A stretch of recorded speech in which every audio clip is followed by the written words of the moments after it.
Hey, Romy, welcome back to the podcast, man. Hey, George, thanks for having me. Yeah, Appreciate it. you're more than welcome. This is going to be part two for everyone. If you haven't checked out the first version, you should. A little bit of longer format. This one's going to be kind of short and sweet because we didn't really get the time to dive into the DRC, the Devils River Conservancy, of which you work and you're a huge part of that organization. And I just wanted to make sure we shine the light on this 'cause it's a very important place in Texas, a very important program that you're a part of as far as keeping this pristine and beautiful and enjoyed and its natural elements. So let's just run on into it, man. Tell us a little bit about the DRC, how you got involved, and we'll just kind of take it from there. Yeah, thank you, George. So let me start off by saying that the Devils River Conservancy, we'll just start with the mission statement. The mission is to preserve and protect the Devils River and the lands within its basin. We're committed to promoting the significance of the Devils River as a resource, as a landscape, and as a culture in a lot of ways. Kind of moving away from the mission statement, I think of the Devils River region, which, for folks that don't know, is a short but mighty river that's tucked in the southwestern corner of the state, generally between Sonora and Del Rio, although the basin's much larger and a bit more expansive than that. It's a tributary to the Rio Grande and enters into Lake Amistad, which is one of the reservoirs that the Pecos, the Rio, and the Devils feeds into. The area is one of rugged landscapes associated with the westernmost extent of the Edwards Plateau or Central Texas. We have this cool sort of influence of habitat coming in from South Texas and that Tamaulipan thorn scrub habitat, and then also the easternmost extent of the Chihuahuan Desert. So you have these three ecoregions sort of culminating on this one geography, creating this incredible abundance of biodiversity, this dry, harsh, rugged, cobbled limestone landscape. But then you have this river that cuts through it that is, can be described as this Caribbean blue line that supports a unique ecosystem within this desert landscape that is more akin to a Central Texas or hill country river. A lot of the trees will be familiar and they grow in this very thin riparian zone associated with the river. It's largely been protected to date by the stewardship of private lands, and this is a fiercely protected private property stewardship minded community that has done a lot of the work of providing this pristine landscape that we cherish. There has been some state and federal investment in land acquisition in this area. We have two state natural areas along the river. The state natural area is a part of the parks program with Texas Parks and Wildlife, but it's managed a bit differently in that these lands are managed first for the resource and secondarily for the recreation.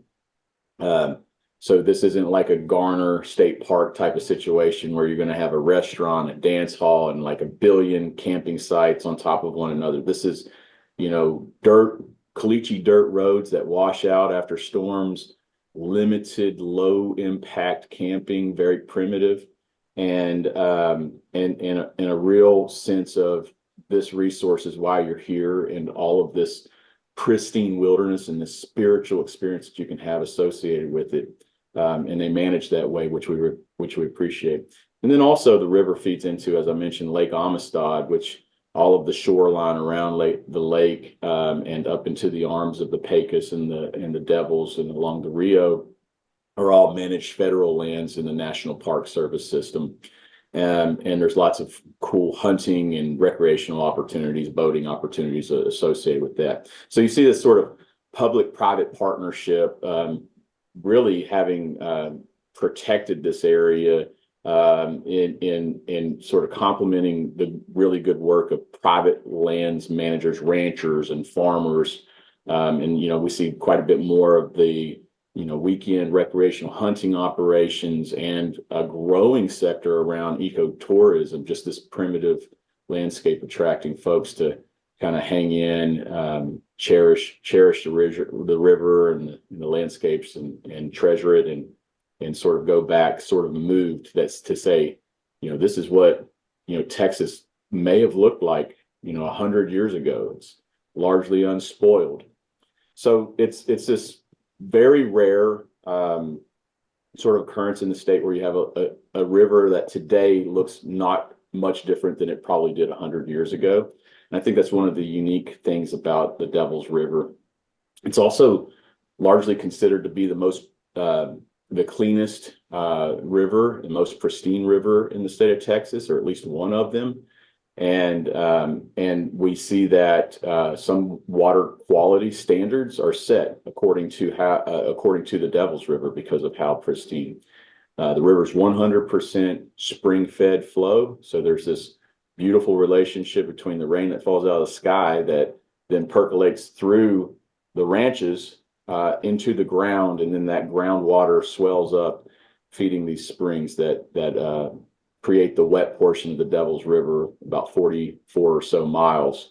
The river itself is much longer than that, but most of it's dry, and it starts off there in central Val Verde County for the wet and perennial reaches.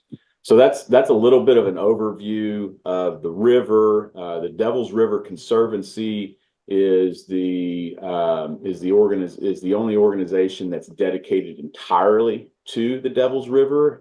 Its stewardship, its protection, its advocacy. We are strong partners with other conservation-minded entities, including the Nature Conservancy, that's made huge investments in the Devils River region. Texas Parks and Wildlife, as I mentioned earlier. Texas Agricultural Land Trust is another good partner. The two land trusts that I just mentioned, Nature Conservancy and Texas Agricultural Land Trust, they both hold easements in and around the Devils River. So these are, if you go back to our previous conversation talking about easements, these are privately owned and managed lands that are forever protected, encumbered with a conservation easement, which is a legal tool that restricts development, but not very many uses, traditional uses in particular. And what we can boast is that within our river basin, we and in Val Verde County, where the river, the wet portion of the river flows, we have more privately conserved acreage than 253 other counties in the state. We're number two, or 252 counties. So because we are number two, that would mean there's only one that's beating us. And that to me means that that's a voluntary, maybe the ultimate stewardship sacrifice made by a private lands owner. And it's one that's done voluntarily. There's no requirement that they do this work, and it creates a culture around our county and community and associated with our river, one that says we care deeply about this river, its protection, its stewardship, and its availability in the future for future generations of Texans. That's a bit of a rarity in my mind. Like I said, there's 254 counties in the state. We're number two. And that means that there's a lot of other counties that don't have quite as many acres, or the culture, more importantly, I believe. So whenever we're, kind of raising a little bit of hell about, wind energy siting in our county, I say the way that we're different than a lot of other communities that are raising the same types of hell is that we and our landowners in this basin have made these sacrifices to create a culture, and we hope that culture's appreciated and respected, not only by our neighbors and our visitors, but also by the decision makers in public policy. So I mean, without digging too deep into that subject, that's sort of what the Devils River Conservancy, some of what the Devils River Conservancy is. We have big investments in liaisoning in support of research, to understand the groundwater, to understand the relationship back with the surface water, the ecology, all of these very special, oftentimes minuscule species that exist maybe only in the Devils River Right. or in the river and only a handful of other places in the world. So it's a very special, very unique ecosystem. And lastly, I'm sorry, it's a bit of a monologue here. No, this is Uh, good stuff. I came here. It'll be a year in about, so today's March 19th, and my first day was April 1st, 2023. I assumed the role of executive director with Devils River Conservancy almost a year ago. It's been a great change for me, and I believe for my board and for this organization. We think of ourselves, now 14 years old. We were established in December of 2010.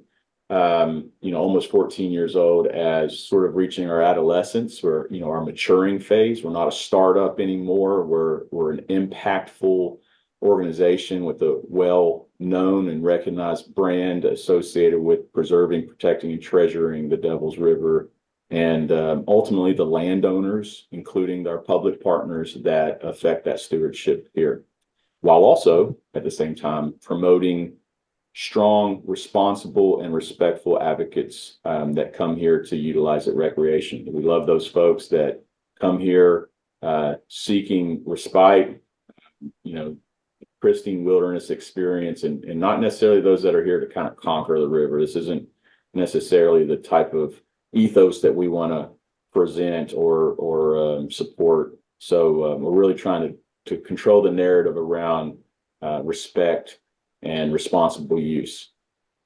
That's very important, man. There's a reason that it's so pristine. We want to keep that for future generations to enjoy. And um, Thank you. for people who are looking to, I mean, obviously, I'll send them to your website too, but if they're looking to go and visit and, check this out in person, I know that we talked about there's about a 90-mile stretch of which, 40 something is above ground. The other is below ground, which helps filter all that water and kind of keep it that pristine too. It, in and of itself is an ecological wonder.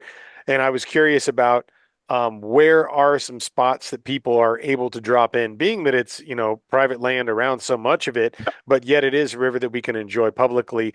Where are some places that people can go or some major drop-in locations, or as far as, is there a check-in place? What is that Yeah. for people who are wanting to take advantage of this and go visit this, how would you direct them to kind of move through that?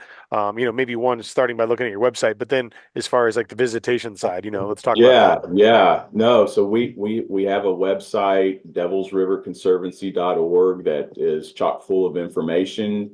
So you can first go there to get a little bit of background. We have this wonderful database that we're about to start refreshing that includes tons and tons of literature and articles, lots of scientific papers. You can get pretty technical in there, but there's also some popular articles too. Just kind of go through the annals of what is known and what has been written about the Devils. So, if someone feels that they, beyond the pretty pictures and some of the writing, that they need to really tangibly experience it, I would encourage them to first check out the Devils River State Natural Area Del Norte unit. That's our northernmost 20,000 acre state parks owned unit. Again, managed as a state natural area. So there's limited primitive camping. You need to have some familiarity with the region and what it's like running down, 30 miles of Ranch Caliche Road that can wash out and is rocky. But I would say go there, get a reservation through the Devils River State Natural Area website at Texas Parks and Wildlife. There's a little bit of river access at that point.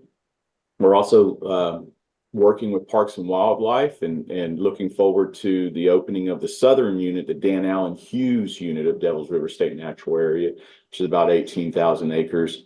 It has more river frontage. It'll be another low impact, low development park system facilities. And the timeline for that one opening up is yet to be determined, but they're looking at probably as early as spring of 2025 Nice. for fully opening.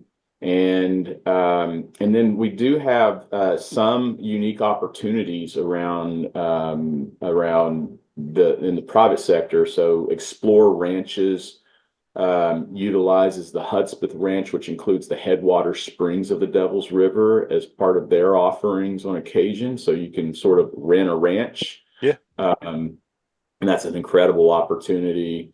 And then there's some interesting recreational opportunities around river access with private lands and private landowners of state natural areas. If you're a bird watcher, I would encourage folks to check out Birding the Border with AgriLife Extension Services. They have a unique festival centered out of Del Rio with trips that go out there for bird watching purposes.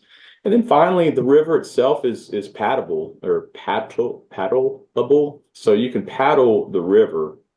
And the best way to do that is to utilize the Devils River Access Permit Program.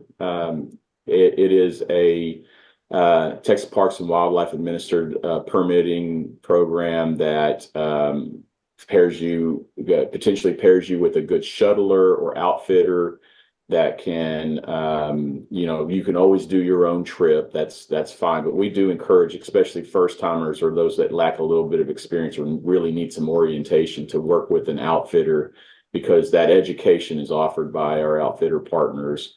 And the Devils River Access Permit system is a great way to legally access the river and camping spots along the river on state land and state leased land. So some of the private ranches have offered up some leases for paddlers so that they don't, unintentionally trespass, which is a major issue and a major problem along this river. It's why there's a history of conflict between recreational users and some of our private landowners out here. And a lot of that goes back directly to poor preparation, poor education, poor understanding. And we're trying to combat that through some of our campaigns, working with our outfitter partners, working with our landowners, and working with the Department of Parks and Wildlife. That's wonderful, man. Well, I heavily encourage everyone to go check out the DRC website. I'll have all the links below in the description. It's one of the most beautiful places I've seen in Texas. I can't wait to go and bring the family back there and just really check it out, and check out this the section you were talking about, the southernmost opening up next year. That'll be Yeah. phenomenal. I've heard so many wonderful things, and I know that you've done so much with so many organizations and agencies and committees throughout the state. And I know that DRC is in good hands with you, and you're someone who cares deeply and passionately about giving back and preserving what we have here in the state. And I just want to give a final nod and a thank you to you for all that you're doing, Romey. Thank you. Those are such kind words, and I take that with from high esteem coming from you, sir. I know how hard you work, and I appreciate it too. Let me just sort of conclude with a quick plug for DRC and our website. If you Yes, and please if do. your listeners are interested, one of the most wonderful ways to get involved with the Devils River Conservancy is to join us as a member. There's a membership button on our website. It's an $85 a year as an individual, or $250 as a family cost. But more importantly, you're helping to provide underwriting for our ongoing endeavors. But with that comes some pretty cool perks, some discounts with merch off of our website. And then we're also beginning to host regularly membership mixer events in some of the major metroplexes around Austin, San Antonio, Del Rio, and maybe we'll expand beyond that. But we've got some cool offerings, and we'd love to have you join us in this mission, this cherished mission to preserve and protect the Devils River, one of Texas' most unique and pristine corners of the state. Well, yes, everybody, there you have it. Go check them out. Go to the website, sign up, become a member. And whenever you got that meet and greet near you, go check it out and make sure you tell Romey hello in person. And listen, we're going to be definitely having you back on the podcast, chatting about some other things you got going in the future. And if you can go ahead and give a plug one more time for your website that you're running. I know you're kind of revamping that right now, but let's go ahead and let that know so people Yeah, can we're go and see what you're doing as well. making some progress on the moderntexasnaturalist.com website. It's actually active right now, but it's a previous version. We're going to launch a new one, and hopefully we'll be kicking off some conservation podcasts and some blogging, and just a nice place to share some photography and stories associated with my travel and meeting really interesting people. A lot like what you do, George. We can't saturate the media with enough of this positive sort of spotlighting of good people doing good work out there. So I was inspired by you and some of my other podcasting friends, and I'm ready to join in the ranks. Well, thank you. I'm inspired by you, so we'll just keep this ball building, and hopefully we can bring as many people along as possible, right? Hey, you know what, man? I think anytime you need a hype man, you just holler at me. I got a lot of other good things to say about you, sir. Oh, cheers, man. Good. So you got the check in the mail? That was good. Yeah.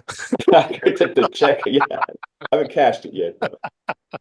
Awesome, man. Well, listen, thank you so much. I really do Thank you. appreciate everything you're doing. It's been a joy to have you on again. And thank you for sharing everything with the DRC and all that y'all are doing, keeping that beautiful river as pristine as possible. And everyone, go check it out. Make sure you go over to devilsriverconservancy.org. Go check out Modern Texas Nationalist. And yes, we'll talk soon, Romy. You take care, buddy. Thank you, George. Be well, sir. Cheers. You as well.